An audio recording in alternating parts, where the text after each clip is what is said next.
Very good.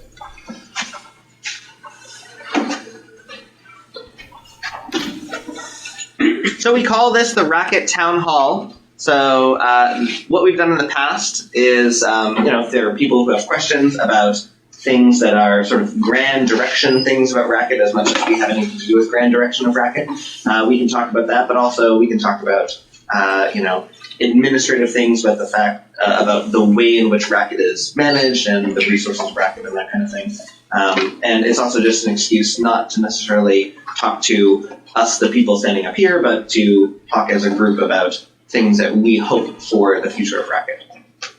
So just because we're standing up here, don't feel like it has to be like, Sam, I have a question about this thing. What is your opinion on whatever?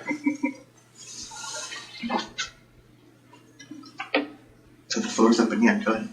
So there are two communication platforms, Discourse and Discord, currently to replace the mailing list. Which one do you see growing more, or do you expect one might replace the other? It's difficult to track two things at once, having two accounts. So I wish there were only two communication platforms. So there's many more communication platforms than that. So sometimes people still ask me questions on IRC. But I think that Discord and Discourse are both going to stick around because they play really different roles. A long-term archived asynchronous communication forum like a mailing list or like Discourse is a really valuable thing. People can write something to announce their cool project. So recently someone was announcing their tool to run Gen2 build infrastructure on Racket and posted that on Discourse. And that makes total sense to post an announcement like that, or announcements about the upcoming release, or discussions about how to solve some tricky problem that you're going to have that discussion over a long period of time. That's not the right place to have bots that let you play Wordle with 5-letter Racket identifiers. And it's also not the right place to just chat about, for me to ask if anyone else has problems closing windows on Mac OS Monterey or Venture or whatever the new one is. So those are just really different use cases, and I think those are going to stick around. There's also Slack, and there's IRC, there's still the mailing list. There's probably other communication forums that I'm not thinking about, but I think Discord and Discourse are the main ones that are going to be most important. Just want to add one other thing about what Sam said about the difference between the synchronous and the asynchronous, and kind of something a little bit of the behind the scenes. So we stressed out a lot about choosing Discourse in particular when we were searching for a different asynchronous communication tool. And we had the mailing list for a long time that was running with Mailman, and then we switched to Google Groups, and then Google Groups has kind of closed down.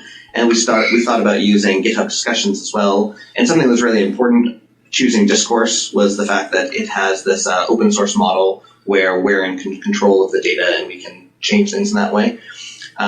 There was a similar worry about using Discord because Discord does not have those properties. But the reality is that a lot of the audience for the synchronous communication are students that they're already comfortable with Discord. They want Discord. They actually don't like Slack. They don't know how to use IRC. And so it works out in that way to do that. And so I think that these two audiences of the asynchronous and synchronous, they reflect different things. For me in particular, I find it very stressful to use Discord for a long period of time. I kind of jump in regularly and see if there's anything that I can help with, but Discourse is more meaningful for me. And I think that there are different audiences for those two things.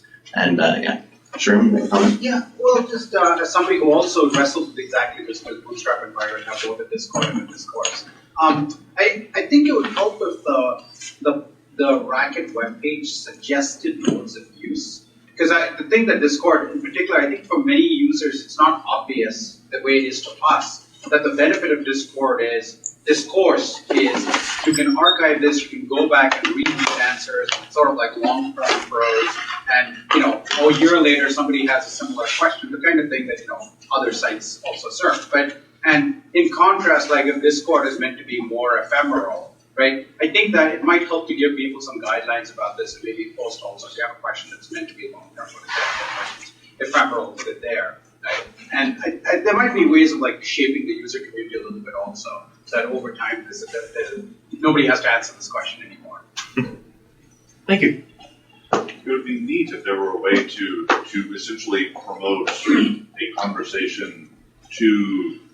Right. At some point to say, this would be a good thing to archive to be posted there or something like that. Is there any need for a bot or something, say, that could append this to a long list of frequently asked questions or something? Yes, so Stephen DeGabriel maintains a resources page on the Racket wiki that he, when he sees resources or when other people see resources and mention them in the resources channel on Discord, he archives them on the wiki, which is another good place for sort of long-term information in a more structured form than a discussion.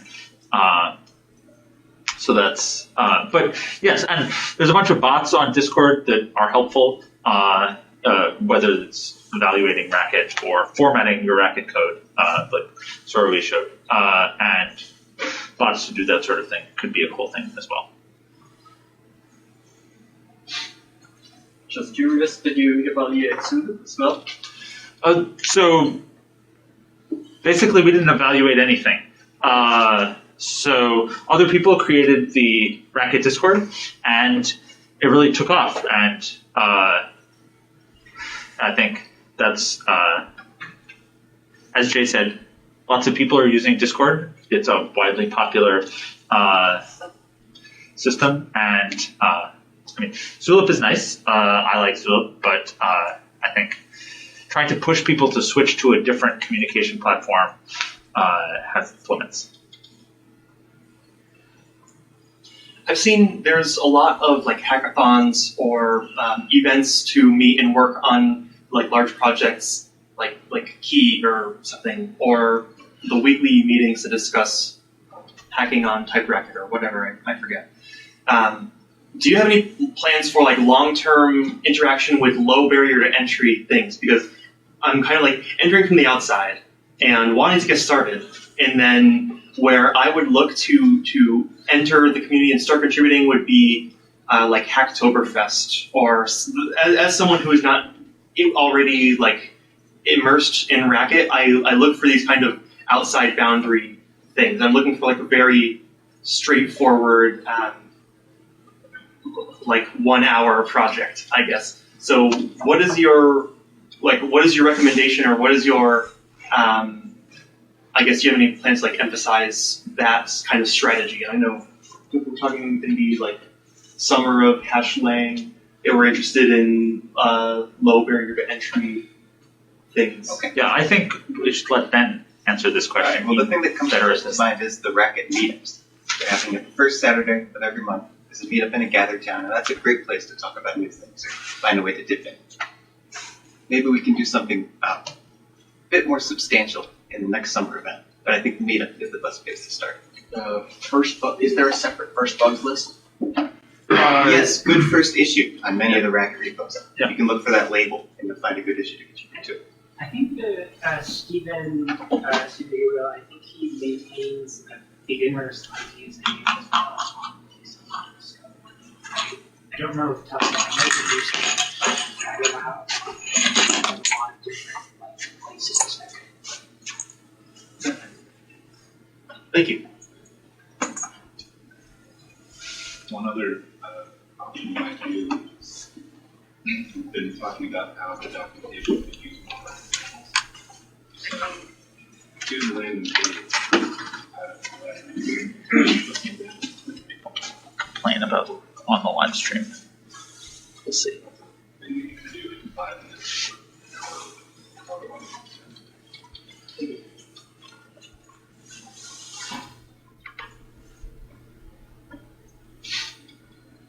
You look like you have a comment, Jason. No, I was waiting for more. So you talked about the state of Racket. So what's the state of Rhombus in terms of, it's obviously a really long-term project, and are we still in the initial design phases? Are we getting closer to stability? Yeah, so this is something that, unfortunately, I think Jack left already. Is that right? But so the people who are most involved are mostly not here.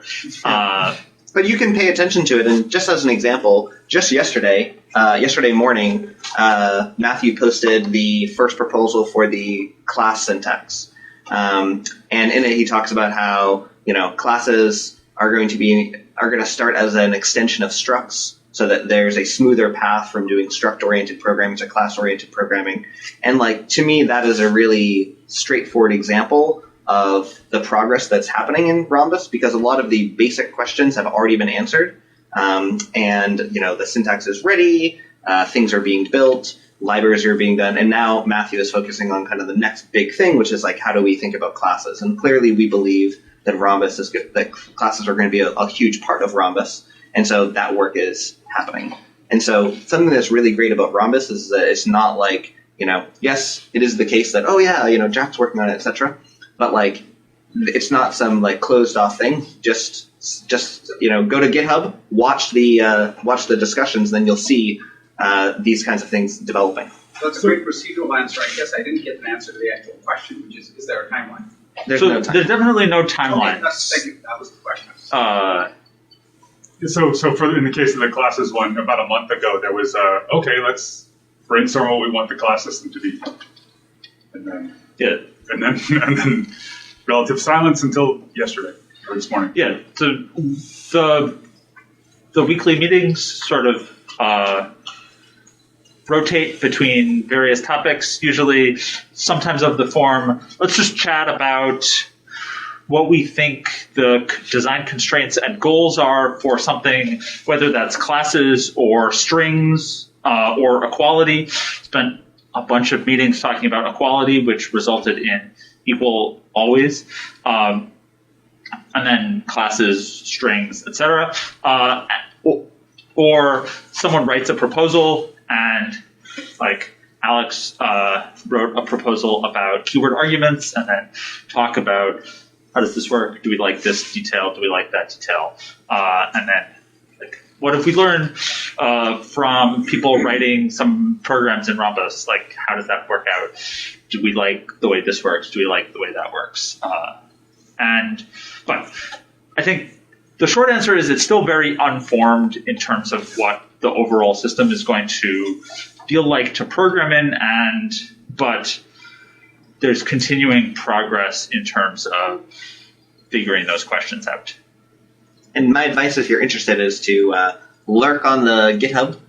Just go to GitHub and click watch, and then lurk on the Discord on the Rhombus channel. You'll see the announcement of whatever the topic for the meetup is. The topic for the meetup is also announced on the GitHub discussions. Yeah. Do you know if running on the web is it both Rhombus and Rhombus? I believe that it is neither a goal nor a non-goal. It is outside of the scope, meaning that there are not. I have not heard a lot of discussion of let's change this thing to make it work on the web in particular. And I believe that kind of the background assumption is that since it is a new syntax for the core Racket VM, the Racket VM working on the web. Okay, so that sort of answers the question. Yeah. Yeah, Rhombus is a hash line. Yeah. But we just heard Sam mention the thing about the improvements to the CS implementation.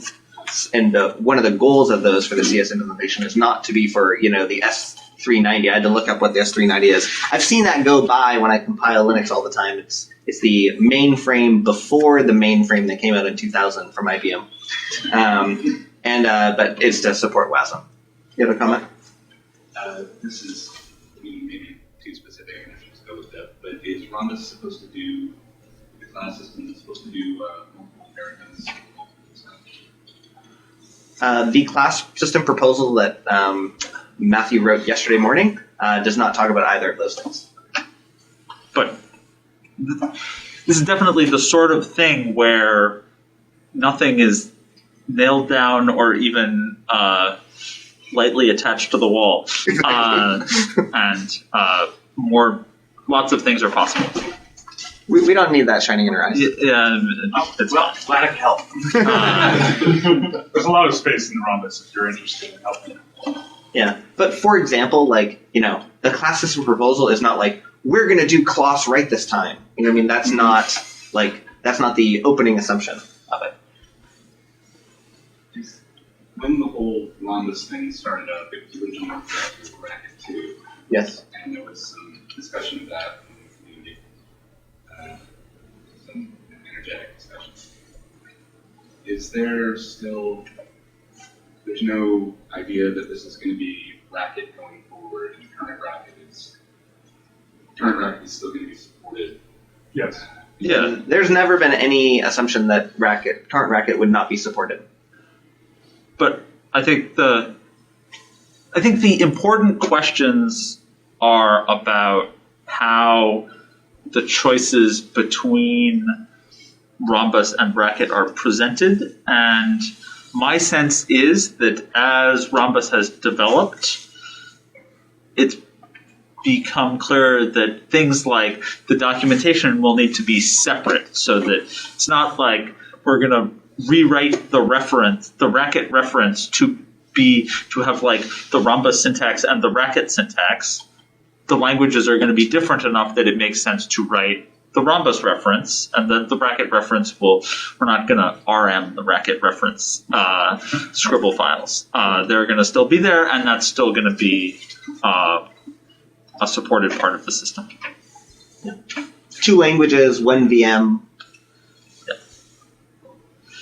10 plus 1 languages. Yeah. Yeah.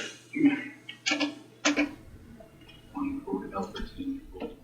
And in the darkness find them.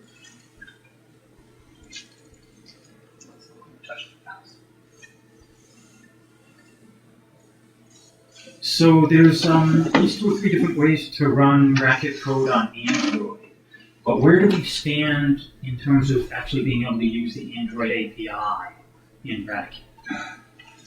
Like the GUI system? Yeah. Yes, the GUI in particular.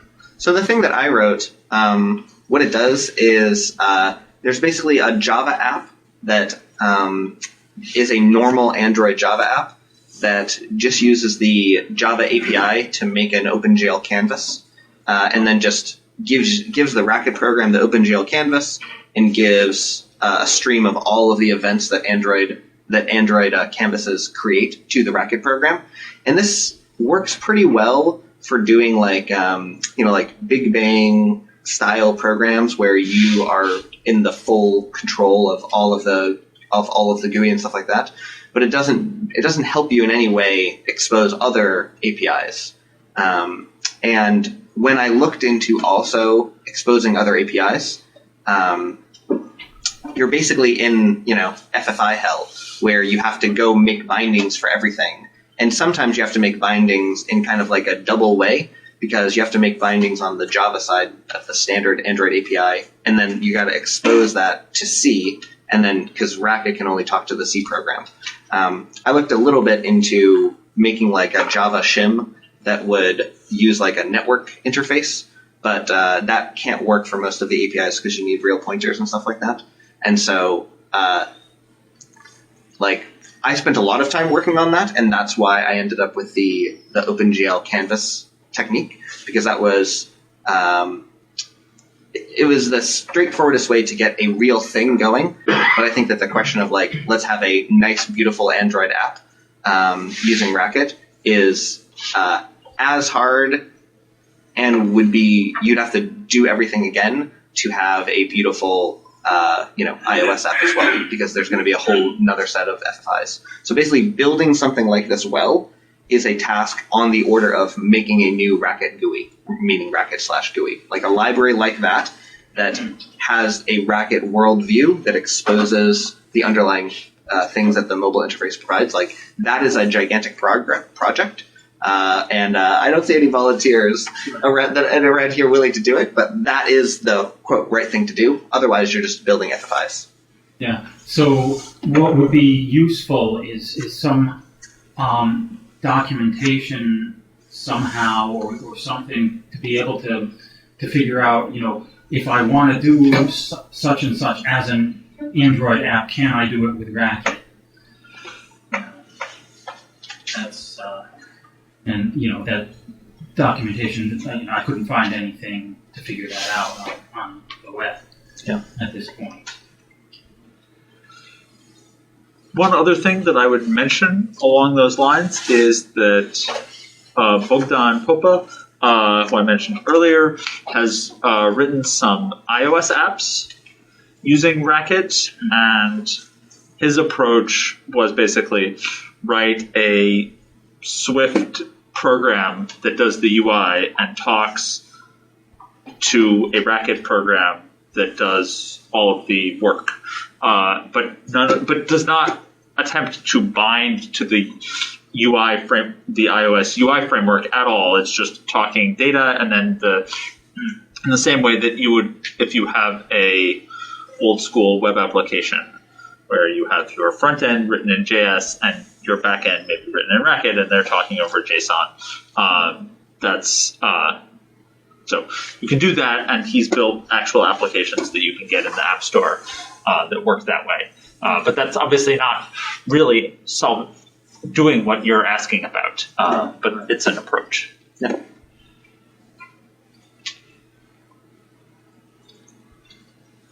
Right? So I had a thought that's kind of a generalization of the previous question, or part of the answer there.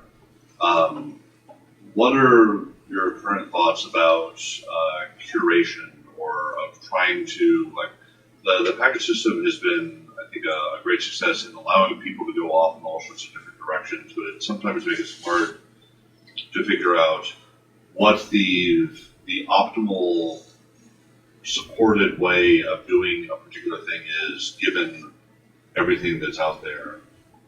Have you thought about ways of saying, here is the best part of the Racket platform as of 2022, or something to put developers on more solid ground, as opposed to maybe it's not that. So part of the answer to this, that's kind of a boring procedural one, is every Thursday morning I look at the packages that came out, and I look for the ones that don't have conflicts, and I mark them as being in ring 1. So things that when they get uploaded, you're in ring 2, and then if you don't have conflicts, you get put in ring 1, and then ring 0 are the things that are supported by the core team. So that curation system is actually implemented. I imagine that most people don't notice this, but that happens every single week. I noticed the word ring every once in a while, and I'm looking at metadata, and I was like, I wonder, is this just a stub for? No, it's real. I do something every Thursday morning. It pops up on my to-do list, and so then I see what packages are, and I'm like, oh, that's interesting. I'll read about this. And then there's one package that's had conflicts for years, and I emailed them, and they won't fix them. So so every week I'm going to look at typed graph every week for the rest of my life, and see that there's having a conflict with somebody. But so that's sort of the boring answer. And then I think that I don't want to speak for everybody, but my opinion is that such a saying that this is the right way to do things. I don't think that we should do that. Meaning, I don't think we should do that. I think that you should do that. That's my personal opinion. That there should be a awesome Racket thing that says this is the way that we think Racket can be. And I think that part of the Rhombus project is to present a new face of this is the equal that we think is the good one. It's very easy to get lost in the Racket experience and seeing all of the different options for equality, for instance. And definitely a major motivation at the start of Rhombus, and I believe now, is trying to say this is the way to do things. Just to temper that a little bit, I think there's probably some work that we could do with the package system to make things more discoverable about, how many closed issues on this one in the last few weeks, sort of running averages or various how many things like dependencies? what the dependencies look like, and all this kind of collecting all this information to make it in the obvious cases obvious. What's the You read the stars on the, GitHub and yeah, just like all these collecting a lot of information and providing it via the package system. So there's a middle ground maybe between the yes, we know one person should be like, this is my favorite one, and therefore everybody in Racket should use it. Of course, but we could do more. I think there's a space for people who want to put some time into making it easier to find the ones that are at least ongoing concerns. I think that'd be I'm a little bit worried about exposing metrics just because they're available as opposed to actually saying, like, instead of providing an endorsement, like, I've tried this library, it solves the problems that I care about in this particular domain. This was the PhD project I proposed to my first PhD student, and we got Planet out of it, and then we now have the package system. But some of these, it'd be good if someone were to take these issues and think about them seriously and look into the package system could become a platform for finding out what is the right way to do these things. And of course, there's a lot of other package systems out there in other language communities and in Linux distributions that have already, there's already some stuff that's been learned about what's the right and wrong way to do things. So actually, let me refine my question because I remember at least Jay saying in the early days of the package system that there are things that are probably solved better at the social level than at the technical level. And Exactly. I thought, This is an example of what I mean. But so what kinds of social leadership is necessary if you're going to defer problems to the social realm? So Jake mentioned a suggestion of Awesome Racket, which is not just a name that he just made up, but a convention. A convention. Lots of people have created GitHub repositories of the form awesome-whatever, Rust or Tmux or you name it, which are fundamentally a README with a bunch of links to cool projects that are useful for this platform. That if you're doing web development, check out this project and this project and this project. If you're doing GUI development, check out this and this and that. If you want better developer tools, check out this and this and this. And that's GitHub has nice properties for allowing community involvement in creating such a thing and building something like that. That's not in any way the only thing that would be valuable here, but I think that's an example of how to build that sort of thing. Yeah, and my dream would be someone makes the awesome Racket meta package where it has dependencies on all the things that they think are good. And when you go start developing Racket, you just install Awesome Racket. Now your local docs have all the things that this curated set thinks is a good set of things to do. Then you'll discover, okay, I want this, I want that, etc. And I imagine people doing that. And your point about there needs to be social leadership that's doing that, I agree with you that like someone needs to go do that. And my personal opinion is that it is not appropriate for me in my role as Racket Management Committee member to be that person who does that, because I feel really anxious about, and I feel like in the Racket world we have a little bit of baggage because, there was a time when people would come up with like a new Racket textbook, and it was like, well, I want my Racket textbook in the main distribution. I want the support stuff for it. And we had to be like, well, you're not like a real textbook like HTTP. Your book doesn't count. So that was very stressful for us to include things in the main distribution like that. And it was stressful to not include things in the main distribution. So I feel like I personally feel really uncomfortable with any sort of endorsement like that because I've seen it go poorly for my emotions in the past. And so that's why I am not volunteering to make Awesome Racket. So are we? Just want to say that there are already 2 awesome Rackets. Okay. which leads us to which demonstrates sort of the obvious failure mode of this approach. But yeah, there's too many options. We should make a standard for it. Yeah, Well, and they're Awesome, maybe awesome racket. insufficiently discoverable. yeah. No, it didn't take a while.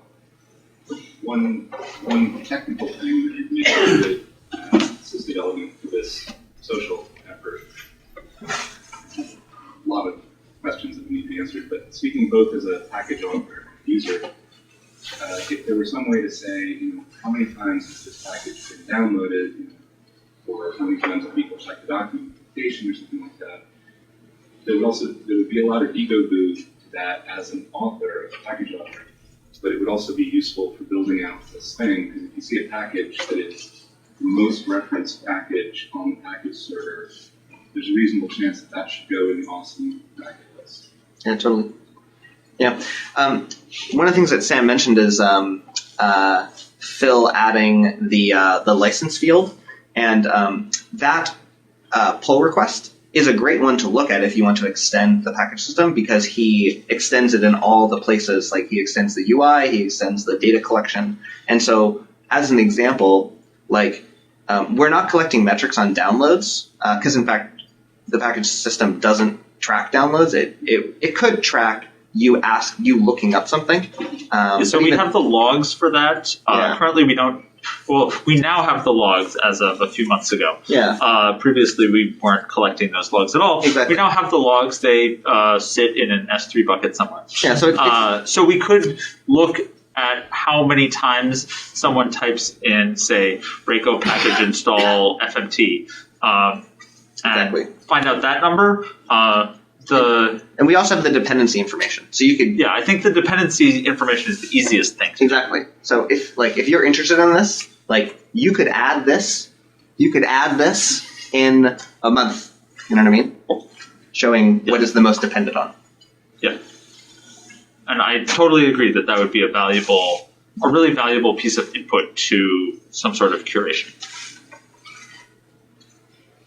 Beware ranking by downloads if there's someone with an automated build system that runs it every 48 hours or something. Yep. Yeah. And there's also issues of privacy and security. A lot of things to sort out. Yeah. The leadership vacuum there. I think the implication is be the change you want to use. There you go. Is this the right time to bring up the hack rule? Cool. Any other questions or comments? Discussion points? Can we somehow get package build to be faster? By, for example, not running test? So Survey wants package build to be faster. Package build is the servers that run and build all of the packages to create their documentation. So I could definitely imagine changing the way package build works so that it either uploaded things before running tests or ran tests less often. I think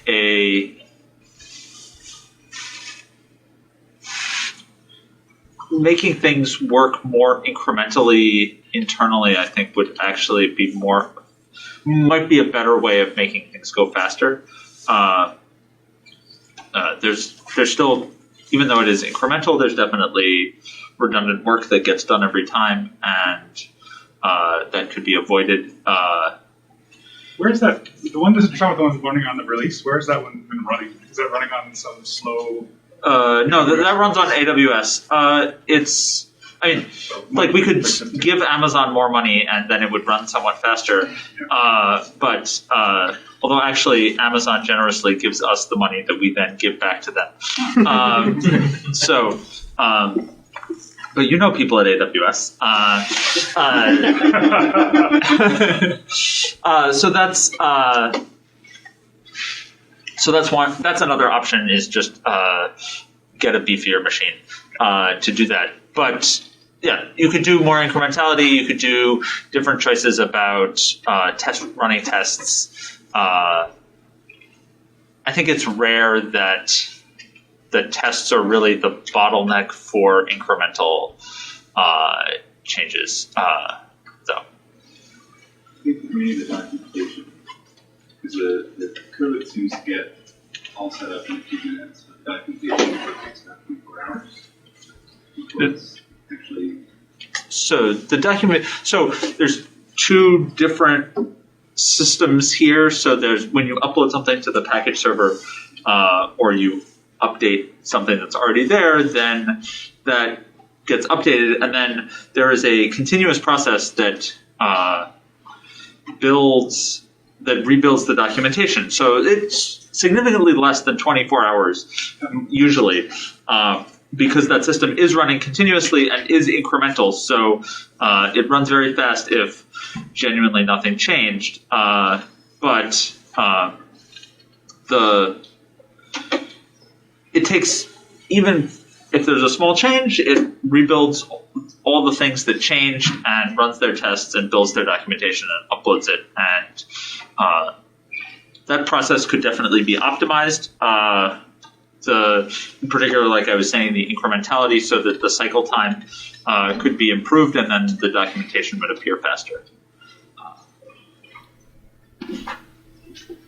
Might there be some cache issue there? Could you just bust the cache if you upload something that's changed? And then maybe that's the thing. Maybe it looks like it takes 24 hours, but it only took 5 minutes.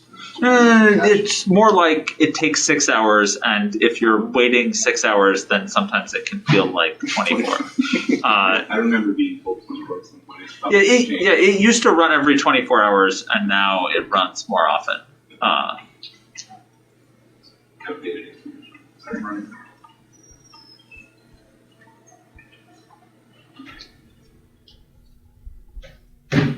There's more than one of them running. One running against a Git version and one running against a release. There's more than one that runs, one running against the Git head and one that runs against the release build. Yeah, they come out in different places. And another option is that you have some command that people explicitly run before they upload stuff to the package server, and it compiles stuff to HTML reading. So you do not need to actually run all the stuff. Yeah, one of the problems that we're trying to solve by having them all built together is that you have accurate links when you depend on somebody else. So if you depend on somebody else and somebody else depends on you, we need to make sure that everything gets linked in the right way for all the same identifiers.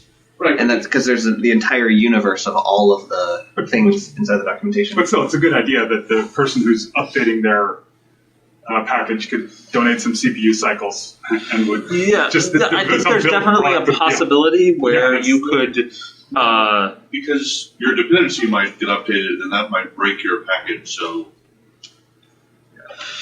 I think there's definitely a possibility there. I do not think that uploading more files is the lowest hanging fruit way of doing this, but it's definitely possible. Wouldn't be a concern that you get random people uploading random something that you're just trusting. Like it seems like a feature, right, in your server. But so yes, but also no, because fundamentally it's already downloading your package and that package and compiling it and running it, and that can do whatever it wants.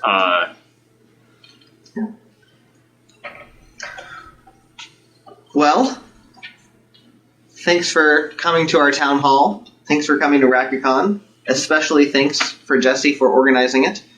We were talking about doing another RacketCon, and I said, please don't make me do it again. And Jesse saved my life. And so he did a great job. Let's all thank Jesse again.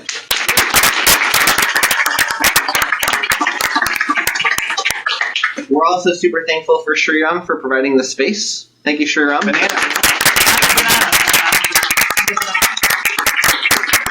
We're grateful for Brown Catering for giving us yellow parentheses. Make sure you take some home.